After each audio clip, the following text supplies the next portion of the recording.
کچھ بزرگ بیٹھے ہوئے ہیں وہ آنے والا تکلیف میں انہیں سارے دلوں کے پاس میں سارے دلوں پکے دلے دا یقین جانا والا دارا من کو شوزی کسے اگے جگہ خالی ہے ماشاء اللہ پیچھے بیٹھے ہوئے عام ہیں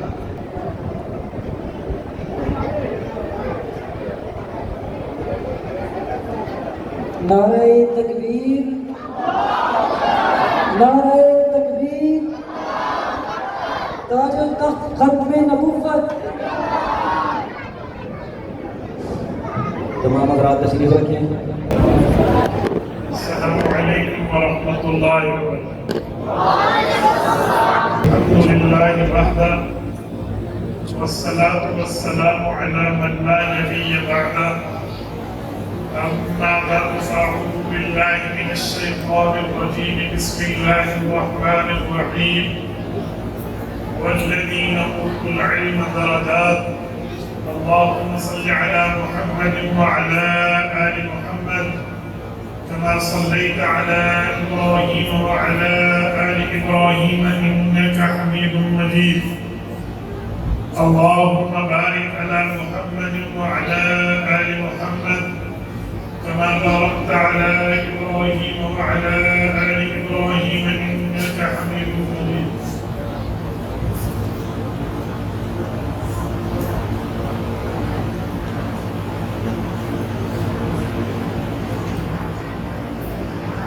معزز دوستو، آج 7 اگست 2023 بروز عید ہے، اور آج کا وقت ہمارے مخدوم زادہ حضرت مولانا قاضی اسجد دامت برکاتہ کے واسطے سے میں آپ کی خدمت میں موجود ہوں۔ ہمارے پروگرام کا عنوان ہے عظمت قرآن کریم۔ قرآن کریم کی عظمت کے حوالے سے میں چند معلومات پیش کرنے لگا ہوں۔ اگرچہ میری طبیعت کی ناسازی ہے، لیکن آپ حضرات سے وعدہ تھا اور پھر وقت بھی میرے کہنے پہ رکھا گیا۔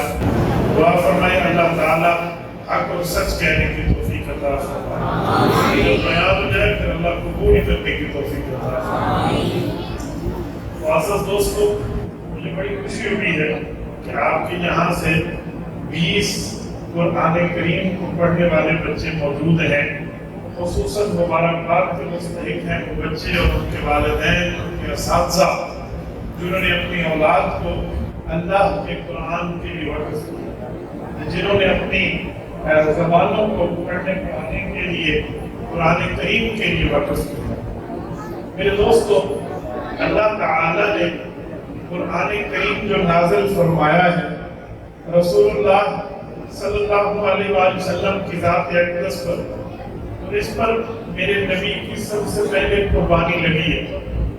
جب قربانی حضور اقدس صلی اللہ علیہ وسلم کی لگی تو پھر قربانی ہر اس آدمی کی بھی لگنی چاہیے جو آدمی قرآن کریم کو پھیلانے کا سبب بننا چاہتا تھا۔ آپ کہیں کہ حضور پاک صلی اللہ علیہ وسلم کی قربانی کیسے لگی ہے؟ توجہ رکھنا، نبی اکرم صلی اللہ علیہ وسلم پر قرآن کریم نازل ہوتا تو حضور پاک صلی اللہ علیہ وسلم پر 2 طرح کی کیفیات طاری ہوتی۔ صحیح بخاری جلد اول باب کیف کان بدء الوحی الی رسول اللہ صلی اللہ علیہ وسلم میں ہے کہ حضور پاک علیہ السلام پہ ایک قسم کی کیفیت تو یہ طاری ہوتی کہ جب حضور پاک فرشتے سے بات کرتے وہ فرشتہ قرآن سناتا حضور کو یاد ہوتا، اور دوسری کیفیت یہ ہوتی کہ جب فرشتہ نظر نہ آتا صرف آواز آتی اور حضور پاک علیہ السلام اس کو سن کے قرآن یاد کرتے۔ لیکن جب بندہ نظر آئے آپ بات کریں تو یہ کوئی کیفیت اتنی عجیب نہیں ہوتی، کوئی عجوبہ نہیں ہوتا، بنسبت اس کے بغیر بندے کی آواز سنائی دے تو انسان پریشان ہو جاتا ہے۔ تو حضور پاک علیہ السلام فرماتے ہیں وَهُوَ أَشَدُّهُ عَلَيَّ فَيُفْصَحُ عَنِّي، جب یہ وحی کی کیفیت میرے اوپر طاری ہوتی کہ بغیر شکل نظر آئے میرے سے فرشتہ بات کرتا تو میرے اوپر سخت کیفیت طاری ہوتی، میرے پسینے پھوٹ پڑتے۔ اس سے پتہ چلا نزول قرآن پر پہلے دن سے رسول اللہ کی قربانی لگی۔ اب توجہ رکھنا، حضور اکرم صلی اللہ علیہ وآلہ وسلم پر یہ قربانی بڑھتی بڑھتی چلی گئی.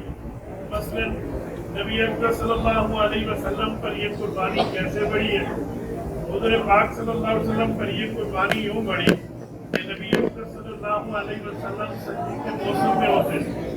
سردی کے موسم میں بیٹھنے پر جب بھائی کی کیفیت طاری ہوتی تو حضور پاک علیہ السلام کے ماتھے پہ پسینے کے آثار آ جاتے اور حضور اکرم صلی اللہ علیہ وسلم پاس میں بھائی کے کلام سنا دیتے. حضور پاک صلی اللہ علیہ وسلم پر وہ کیفیت یوں طاری ہوتی کہ حضور اکرم صلی اللہ علیہ وسلم کو چاہت یہ تھی کہ اللہ تعالیٰ کا کلام نازل ہو اور اس کو یاد بھی کیا جائے اور اگلی نسل تک پہنچایا بھی جائے. تو حضور پاک صلی اللہ علیہ وسلم اس کی ترتیب یوں فرماتے کہ جب فرشتہ آتا وہ کلام اللہ پڑھتا, حضور پاک علیہ السلام کلام اللہ سنتے اور پھر ساتھ ساتھ دہرانا کو شروع کروا دیتے تاکہ یہ کلام اللہ یاد ہو جائے اور اگلی نسلوں تک پہنچ پائے. حضور پاک صلی اللہ علیہ وسلم کے اس عمل پہ رب کریم نے قرآن کریم کی آیت نازل فرمائی. فرمایا لا تحرک به لسانک لتعجل به. محبوبم یہ کام مت فرمائیے کہ آپ جو کلام اللہ پڑھ رہے ہیں اس کلام اللہ کے پڑھنے میں ختم ہونے کا انتظار فرمائیں. جس وقت یہ کلام اللہ جبرائیل پڑھ لے اور ختم ہو جائے اس کے بعد آپ کلام اللہ پڑھیے. یہ انشاءاللہ اگلی نسلوں تک جائے گا. حضور پاک صلی اللہ علیہ وسلم اس کی ترتیب پہ خاموش ہو گئے. حضرت جبرائیل پڑھتے, حضور پاک علیہ السلام یاد فرماتے, پھر امت کو سناتے. لیکن یہاں اللہ تعالیٰ نے حضور پاک صلی اللہ علیہ وسلم کو تسلی دی اور تسلی میں یوں فرمایا اِنَّ عَلَيْنَا جَمْعَهُ وَقُرْآنَهُ. محبوبم اس قرآن کریم کو جمع کرنا, یہ اس قرآن کریم کو آگے پھیلانا یہ ہماری ذمہ داری ہے. کیا مطلب؟ اِنَّ عَلَيْنَا جَمْعَهُ. یہ قرآن جمع ہوگا کیسے؟ ابھی آیت اتری ہے, سورت اتری ہے, رکوع اترا ہے, حصہ نازل ہوا ہے. یہ حصے جمع ہوں گے, صورتیں جمع ہوں گی, آیات جمع ہوں گی. ان کو جمع کر کے اگلی نسلوں تک پہنچانا ہے. تو فرمایا اِنَّ عَلَيْنَا جَمْعَهُ. اس کا جمع کرنا ہماری ذمہ داری ہے. وَقُرْآنَهُ. اور اس کو پڑھوانا بھی ہماری ذمہ داری ہے. اب سوال اٹھتا ہے وہ ذمہ داری کیسے پوری ہوگی؟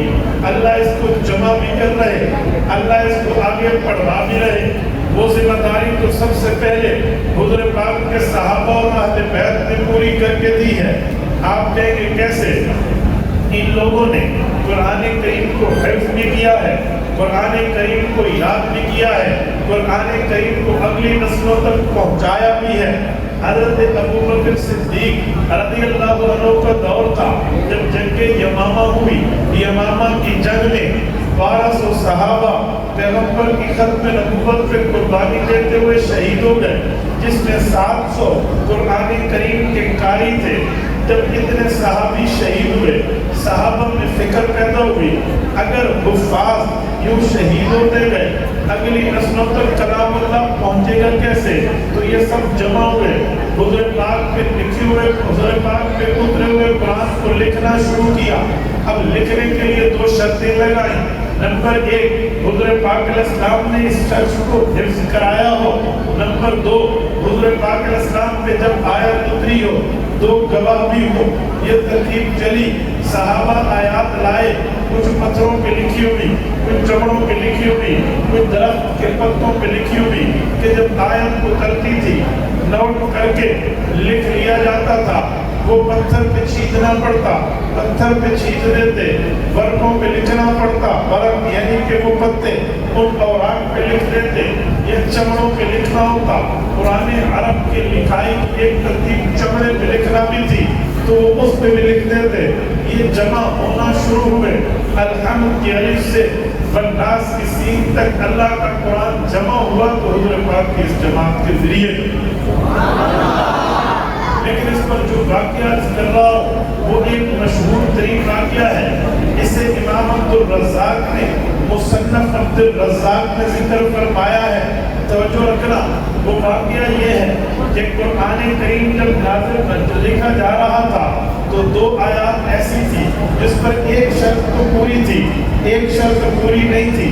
جو شرط پوری تھی وہ یہ تھی کہ اس شخص نے حضور پاک سے حفظ اخیرہ میں کر لیا تھا, لیکن جو شرط پوری نہیں تھی وہ یہ تھی اس کے پاس 2 مسلمان گواہ نہیں تھے, اسی لیے ان آیات کو لکھنے میں تردد ہو رہا تھا. تو جب صحابہ کرام کے سامنے یہ بات چلی, صحابہ اہل بیت کی شورا بیٹھی, مشورہ چلا اس پر تو 2 گواہ نہیں ہیں. خزیمہ رضی اللہ عنہ بتاتے ہیں قرآن کریم کی 2 آیات ہیں, ایک سورۃ نمبر 9 سورۃ توبہ کی آخری ہے فَإِن تَوَلَّوْا فَقُلْ حَسْبِيَ اللَّهُ, ایک سورۃ نمبر 33 سورۃ احزاب کے تیسرے رکوع کی ہے مِنَ الْمُؤْمِنِينَ رِجَالٌ صَدَقُوا مَا عَاهَدُوا اللَّهَ. یہ 2 آیات ہیں, اس پر دوسرا گواہ نہیں ہے. خزیمہ کہتے ہیں میں اکیلا بیٹھا تھا, جب حضور پاک پہ اتری تو اب کیا کریں, صحابہ کا مجمع بیٹھا تو خزیمہ کو دیکھ کر صحابہ کو ایک پرانا واقعہ یاد آیا.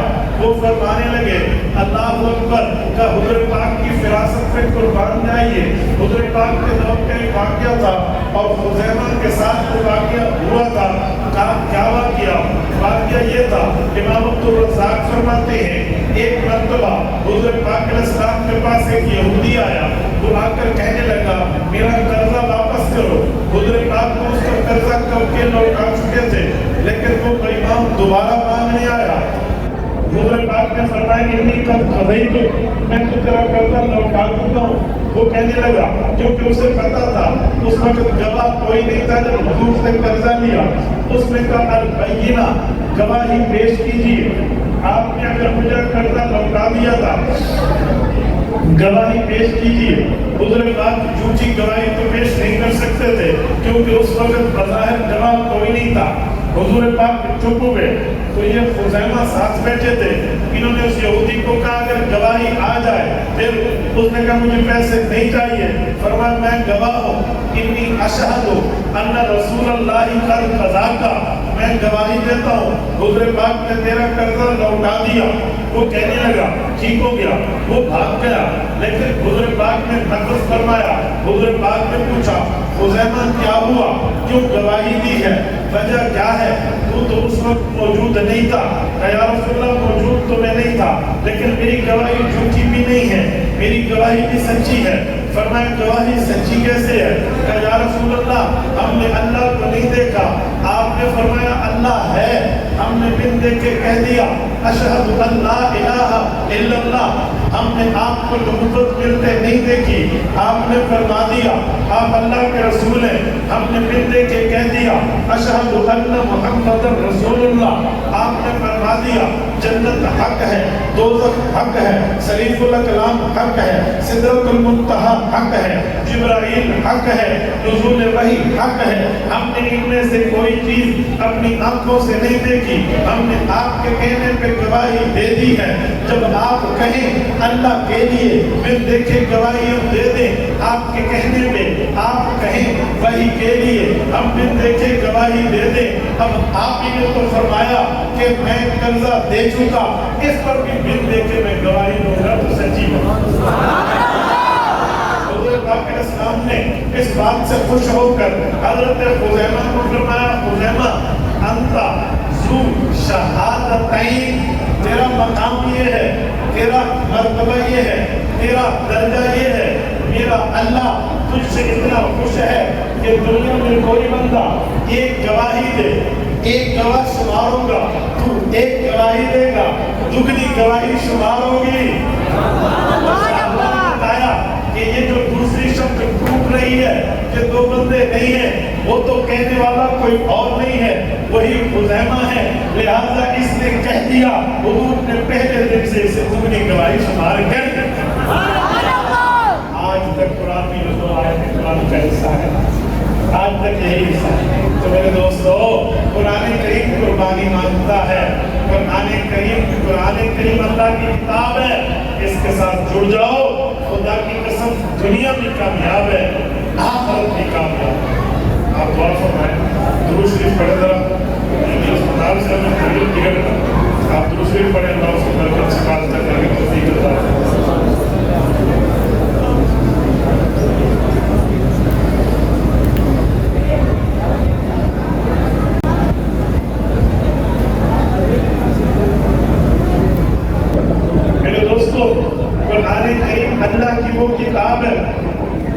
کہ اللہ تعالیٰ اس کے ساتھ جڑنے والے کو کبھی محروم نہیں فرماتے. میں اس پر 2-4 احادیث آپ کی خدمت میں پیش کرتا ہوں. فرمایا کہ جو شخص یہ چاہتا ہے کہ اس کے پورے دن کے تمام کام اللہ کی طرف سے صحیح ہو جائیں، یہ صبح نماز کے بعد صبح ہوتے ہی قرآن کریم کا دل سورۃ یاسین پڑھ لیتا ہے، اللہ پورے دن کے کاموں کو ٹھیک کروا دیتا ہے. جو آدمی فتنہ دجال سے بچنا چاہتا ہے کہ دجال کے فتنے سے بچ جاؤں، یہ ہر جمعہ کو صرف جمعہ والے دن یہ بندہ سورۃ الکہف پڑھ لے، اللہ اس شخص کو دجال کے فتنے سے محفوظ رکھے. ایک روایت میں ہے جو سورۃ الکہف جمعے کو پڑھ لے، اگلے اور پچھلے جمعے کے درمیان گناہوں کے لیے وہ کفارہ بن جائے گا. حدیث پاک میں ہے جو بندہ چاہتا ہے کہ میری رزق کی کمی ہے، مجھے رزق چاہیے، میں جاب لیول پر پریشان ہوں تو مجھے جاب چاہیے، جاب لیس ہو تو اس کو چاہیے یہ مغرب کی نماز کے بعد سورۃ الواقعہ پڑھ لے، اس آدمی کا رزق وسیع ہو جائے گا. فرمایا اسی طرح جو چاہتا ہے کہ قبر میں اکیلا جاؤں گا، تنہا جاؤں گا، وہاں امی بھی نہیں ہوگی، ابو بھی نہیں ہوگا، بھائی بھی نہیں ہوں گے، بہنا بھی نہیں ہوگی، بیوی بھی نہیں ہوگی، بچے بھی نہیں ہوں گے، دوست احباب اعوان و انصار و ساتھیوں فرینڈشپ بھی نہیں ہوں گے، وہاں بھی کمیونیکیشن کا نظام بھی نہیں ہوگا، تو وہاں میرے ساتھ کوئی دوست ہو، کوئی میرا مددگار ہو جو میرے رونے پر میرا مداوا کرے، میرے ہنسنے پہ میرے ساتھ ہنسے. فرمایا ہاں وہ رات کو سوتے وقت سورۃ الملک تبارک الذی بیدہ الملک وہو علی کل شیء قدیر والی سورت 30 آیات ہیں، یہ پڑھ لے. فرمایا جب یہ بندہ فوت ہوگا یہی اس سورت اس کی دوست بن کے اس کی قبر میں حفاظت کرے. قرآن کریم بندے کو نہیں محروم کرتا، یہ اللہ کا کلام ہے. کہتے ہیں کلام الملوکی، ملوک الکلام، بادشاہوں کی باتوں کی بادشاہ ہوتی ہے. میرے دوستو کلام اللہ میں رب نے شفا رکھی ہے. آج تکلیف ہو ہم قرآن پڑھتے ہیں، دم کرتے ہیں، اس میں صحت ملتی ہے. توجہ رکھنا، اب علماء کرام جو قرآن کریم کے لیے دم رکھ دیں، سورت پڑھ کے پھونک دیں، لوگ کہتے ہیں اس کا اثر کیسے آتا ہے. میں توجہ سے سمجھانے لگا ہوں. علامہ سعد الدین تفتازانی رحمۃ اللہ علیہ کا دور تھا. بادشاہ وقت بیمار ہوا، اس بادشاہ کو ایک کوڑا نکلا جسم سے. طبیب، حکیم، اطباء، ڈاکٹرز، پیرا میڈیکل اسٹاف پورے کا پورا علاج کرتا رہا، ٹھیک نہ ہوا. آخر بادشاہ کو لا علاج کر دیا تو کسی نے بادشاہ کے کان میں کہہ دیا وہ سعد الدین تفتازانی مولوی ہے، اس مولوی سے دم کرا لو، صحت ملتی ہے. مرتا کیا نہ کرتا. بادشاہ راضی ہو گیا. اس نے شاہی سواری بھیجی اور بھٹو بھٹو کی صدا میں ایک اس وقت کا پریزیڈنشل پروٹوکول دیا. علامہ تفتازانی کو شاہی سواری پہ لایا گیا. جب علامہ آئے، ڈاکٹر، حکیم، اطباء، طبیب پریشان تھے. یار ہماری دوائیاں، ہماری مرہم پٹی کام نہیں کر رہی، تو یہ مولوی کیا ایسا کام کرے گا، اس کو صحت ملے گی. وہ بڑی تنقیدی نظر سے دیکھ رہے تھے. علامہ تفتازانی آئے. حضور پاک کی حدیث ہے سورۃ الفاتحہ 99 بیماری کی شفا ہے. انہوں نے سورۃ الفاتحہ پڑھی، اس پر پھونک دیا اور کہا انشاءاللہ مجھے اللہ سے امید ہے کل قیامت میں، مجھے اللہ سے امید ہے حضور کا فرمان جھوٹا نہیں ہے، تمہیں صحت ملے گی. اور اٹک کے جو یورو ہمارا ایمان ہے سورج مشرق کے بجائے مغرب سے نکل سکتا ہے. آقا کا فرمان جھوٹا نہیں ہو سکتا. علامہ فرمانے لگے کہ اللہ صحت دے گا. یہ جب جانے لگے تو ڈاکٹرز بڑے پریشان تھے جن کا نام امام ابو علی سینا ہے، جسے فادر آف میڈیکل کہتے ہیں. انہوں نے علامہ سعد الدین تفتازانی سے پورے گروپ میں کہا کہ تفتازانی یہ تم نے کیا کیا؟ نہ کوئی مرہم لگائی، نہ کوئی پٹی لگائی، نہ کوئی دوائی لگائی، اور تو نے ایک پھونک ماری، 2 لفظ پڑھ کے پھونک دیے. اتنے تجھے لال، جواہر، ہیرے، موتی اتنا انعام ملا، بس تم نے لوگوں کو ایسے فلاں کیا ہوا ہے، دھوکے میں ڈالا ہوا ہے، پڑھ کے پھونک مارو گے، اس سے صحت ملتی ہے، اس پہ تو دوائی لگانی چاہیے، اس پہ تو پٹی اور مرہم لگانی چاہیے۔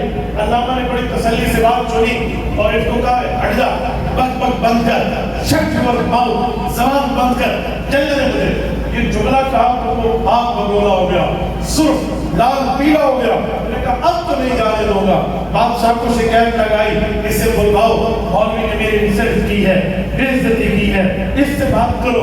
علامہ تفتزانی کو بلایا گیا، بادشاہ نے کہا آپ اس کو جواب تو دیتے، آپ نے اس کو گالی کیوں دی ہے؟ فرمایا بادشاہ سلامت، میں نے گالی نہیں دی، میں نے جواب دیا ہے۔ کہا کیا مطلب؟ کہا میں نے اللہ کا قرآن پڑھ کے پھونکا، اللہ کی بات پڑھ کے پھونکی، یہ کہتا ہے اس کا اثر نہیں ہے تو میں نے اپنی بات بولی۔ دفع ہو جا، شرم کر، ہٹ جا، صرف لفظ بولے، میرے لفظوں میں اتنی طاقت، میں نے کوئی تھپڑ تو نہیں مارا۔ یہ سرخ ہو گیا، یہ پیلا ہو گیا، یہ غصے میں آ گیا، آپ بگولا ہو گیا۔ اگر علامہ سعد الدین تفتزانی جو اللہ کی مخلوق ہے، اس کی زبان میں اتنی طاقت ہے، ہاتھ لگائے بغیر دوسرے پہ میرا جملہ اثر کر سکتا ہے، وہ تو میں نے خالق کا کلام پڑھا ہے، اس پہ اثر کیوں نہیں ہوگا؟ میرے دوستو یاد رکھنا، یہ اللہ تعالیٰ کا کلام ہے، اللہ کے کلام میں اللہ کی صفات ہے، کلام متکلم کی صفت ہے، اللہ کا کلام قدیم ہے، اللہ کا کلام حادث نہیں ہے، اللہ کی صفات اس کلام اللہ میں موجود ہے۔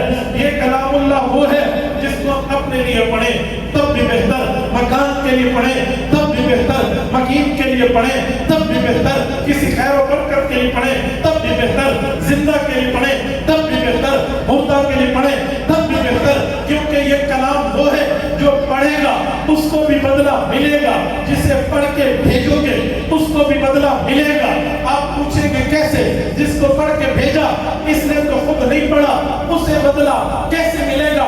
میں نے کہا بھائیو، قرآن کریم میں ہے، رب فرماتے ہیں یا ایھا الانسان ما غرک بربک الکریم، اے انسان تجھے کس نے دھوکے میں ڈالا؟ وہ اللہ بڑا کریم ہے، اور کریم کرم سے نکلا ہے۔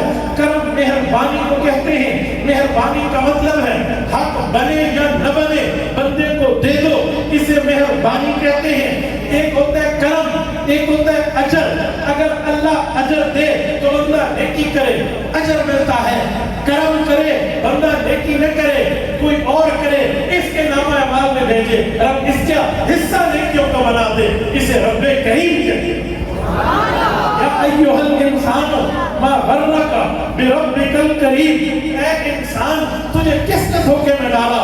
اللہ بڑا کریم ہے۔ میرے دوستو، نبی پاک صلی اللہ علیہ وسلم پر اترنے والی کتاب ہے، آج تہیہ کر لو، جتنے بیٹھے ہو ہم سب یہ کلام اللہ پڑھیں گے بھی، انشاءاللہ پڑھیں گے بھی اور پڑھائیں گے بھی، اپنی اولاد کو بھی پڑھائیں گے، پڑھاؤ گے جتنے دوست بیٹھے ہو، اپنے آئے والوں کا اگر ارادہ تو آپ بھی یاد کرائیں گے، پڑھاؤ گے اپنی اولاد کو۔ جزاکم اللہ، یہ فرشتوں نے آپ کے ارادے لکھے، یہ رب تک ارادہ جائے گا۔ اگر ہماری نسلیں قرآن پڑھ جائیں گی پھر مقام یہ ہوگا کل قیامت میں میری اولاد کو تو قرآن پہ نیکیاں ملے گی لیکن ماں باپ کو بھی ملے گی۔ میرے پاک نبی نے فرمایا قل بسوال اللہ تاجا یوم القیامہ ذوقہ احسن من ذوق الشمس، فرمایا لوگوں ماں باپ کو رب وہ تاج دے گا جس تاج کی روشنی سورج سے زیادہ ہوگی۔ یہ ماں باپ کا اکرام ہو رہا ہے جنہوں نے خود قرآن نہیں پڑھا لیکن اولاد کو قرآن پڑھا۔ آج کالج یونیورسٹی میں اپنی اولاد کو بھیجنے والوں ایک بڑا ہے، کالج یونیورسٹی اور ٹاپ کر کے پڑھا ہے، میں اس کے پڑھنے سے منع نہیں کرتا، میں صرف انگریز کی تہذیب اپنانے سے منع کرتا ہوں۔ یہ سنت والا لباس پہن کے بھی انگلش پڑھی جا سکتی، ٹخنے سے اوپر شلوار رکھ کے بھی بیالوجی میں ٹاپ کیا جا سکتا ہے، اسلامک لباس پہن کے بھی فزکس کیمسٹری کو پڑھا جا سکتا ہے، میتھ ڈبل میتھ اسٹیٹ کو بھی پورا یاد کیا جا سکتا ہے، نو ایشو، اس پر کوئی اعتراض نہیں ہے۔ آپ انگریز کی تہذیب نہ اپناؤ، انگریز کا تمدن نہ اپناؤ، کافر کا معاملہ نہ اپناؤ۔ آج ہمارا حال یہ ہے، پاکستانی میڈیا کے ڈرامے ہر پاکستانی کے گھر میں دکھائے جاتے ہیں، اس ڈرامے میں لڑکی اور لڑکا بیٹھ کے شراب پی رہے ہیں، اوپر لکھا ہوا ہے شراب نوشی منع ہے، اور گناہ کو اتنا دکھائیں گے یہ لوگ